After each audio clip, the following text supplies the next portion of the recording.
Hey there, and welcome back to The Explainer. I am so incredibly excited you're here today, because we are digging into an absolute masterpiece. We're looking at Khushwant Singh's beautifully poignant autobiographical story, The Portrait of a Lady. And look, this isn't just your standard story about a grandmother. No way. It's literally a masterclass in capturing human connection. We're going to trace the entire journey of this deeply profound bond. Honestly, by the end of this explainer, I bet you'll be looking at your own family relationships in a completely different way. So think about this for a second. How does a childhood bond survive the relentless march of time, distance, and just modernity? It's a universal challenge, right? I mean, as we grow up, our worlds naturally expand, and inevitably, the people who used to be the absolute center of our universe, well, they can kind of get pushed to the periphery. Today, we're unpacking exactly how Khushwant Singh and his grandmother navigated that exact, often painful, but honestly beautiful reality. Let's kick things off with Section 1, A Portrait in White, the Timeless Grandmother. To the author, she was this completely unforgettable figure of absolute constancy. He writes, "She was like the winter landscape in the mountains." Wow, what a stunning piece of imagery, right? It just instantly gives you this sense of serenity, pureness, and this peaceful, almost divine beauty. Even though she was elderly, she had this expansive, quiet majesty about her that the author just felt right down to his bones. Now, she wasn't conventionally pretty in the youthful sense. Actually, the author found the very idea of her being young and pretty almost revolting, which is kind of funny. Instead, she was short, slightly bent, with a face that was just a crisscross of wrinkles. But listen to these incredible details. She hobbled around the house wearing these absolutely spotless white clothes.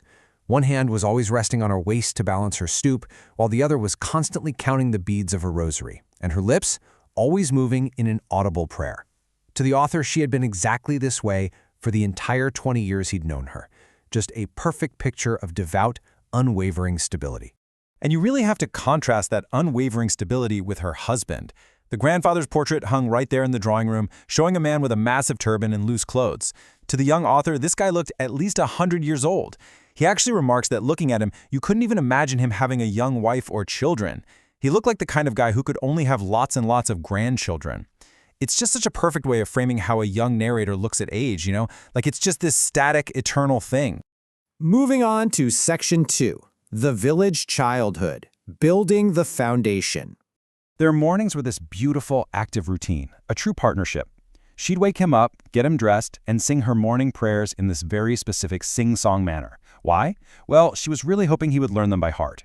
He completely admits he only listened because he loved her voice, and he literally never bothered to learn them. After that, she'd wash his wooden slate, plaster it with yellow chalk, and then it was time for breakfast. A nice thick, stale chapati, completely slattered in butter and sugar. It's just a morning sequence that is so full of warmth, care, and everyday village tradition. And their days didn't split there. They were completely intertwined, even during school hours. See, the village school was actually attached right to the temple. So while the author sat outside on the veranda, learning the alphabet and singing prayers in a chorus with the other kids, his grandmother sat right inside the adjoining temple, completely absorbed in reading the scriptures. So they were physically separate, sure, but they were functioning completely side by side. Which brings us to Section 3, The City Turning Point, the Cultural Clash. But as we all know, things change. When the author's parents sent for them to come live in the city, his entire world shifted practically overnight. He wasn't walking to a temple school anymore, he was taking a motor bus to an English school. Instead of morning prayers and the alphabet, he was coming home talking about English words, Western science, the law of gravity, Archimedes' principle, the whole shebang. And perhaps the most shocking thing of all to her, music lessons. Now, this shift brought a really deep sorrow to his grandmother. Her entire traditional worldview was basically shattered. She couldn't understand English or science, which meant she couldn't help him with his lessons anymore. And worse than that, she was genuinely disturbed that this new school taught absolutely nothing about God or the scriptures. And the music? Well, to her traditional mind, music had lewd associations. She felt it was fit only for harlots and beggars, definitely not for gentlefolk. So she just went silent. And that silence became a very clear sign of her disapproval. Yet, I want you to notice something really important here. Her fundamental nature didn't change at all, only her circumstances did. Back in the village, she used to carry stale chapatis to feed the village dogs on their walk home from the temple. But in the city, there were no dogs in the streets. So what did she do? She just seamlessly adapted that nurturing nature of hers. She took to sitting in the courtyard, breaking bread into tiny little crumbs, and feeding the sparrows instead. Now let's look at Section 4, Distances and Departures, the widening gap. As the author continued his education, the physical and emotional distances between them really started to grow. First, there was the move to the city, which minimized those daily interactions. Then came a real breaking point. When he went to university, he was given his own separate room. That essentially snapped the common link of their friendship. And finally, the ultimate distance. He made the decision to go abroad for higher studies for 5 long years. So how did she react to this total snapping of ties? With incredible, quiet resilience, she accepted her seclusion. From sunrise to sunset, she just sat by her spinning wheel, reciting her prayers, rarely talking to a soul. Her absolute only solace, her absolute happiest half hour of the entire day, was in the afternoon when she'd relax just long enough to feed her beloved sparrows.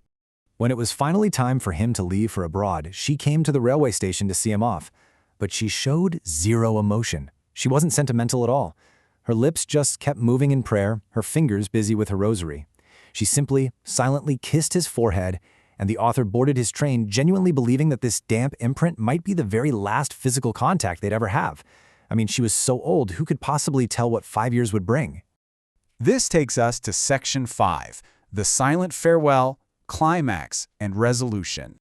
Okay, so 5 years later, he returns. She's right there at the station to meet him, looking literally not a single day older. She holds him in her arms, still reciting her prayers.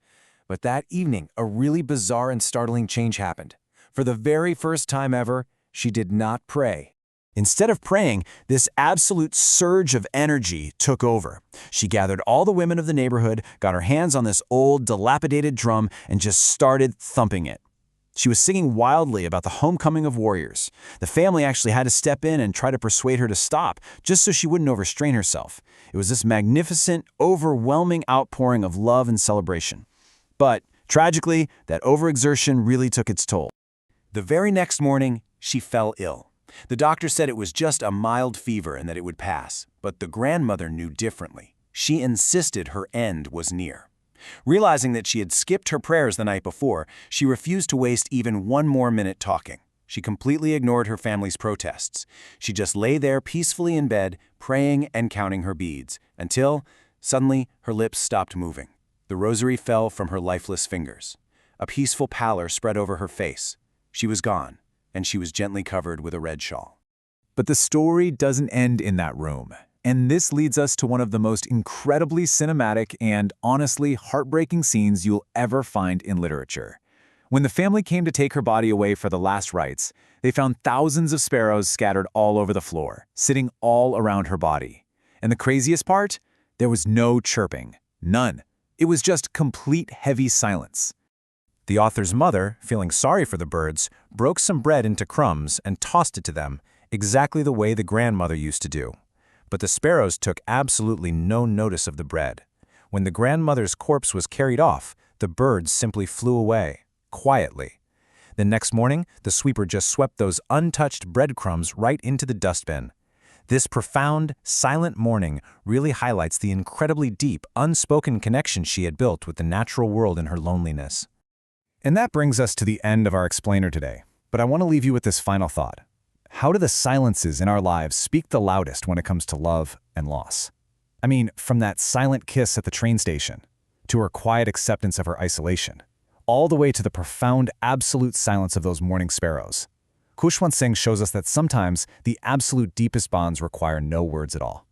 Thank you so much for joining me to unpack this brilliant source material. Take a little time today to reflect on the unspoken depths of connection in your own life. I'll catch you on the next explainer.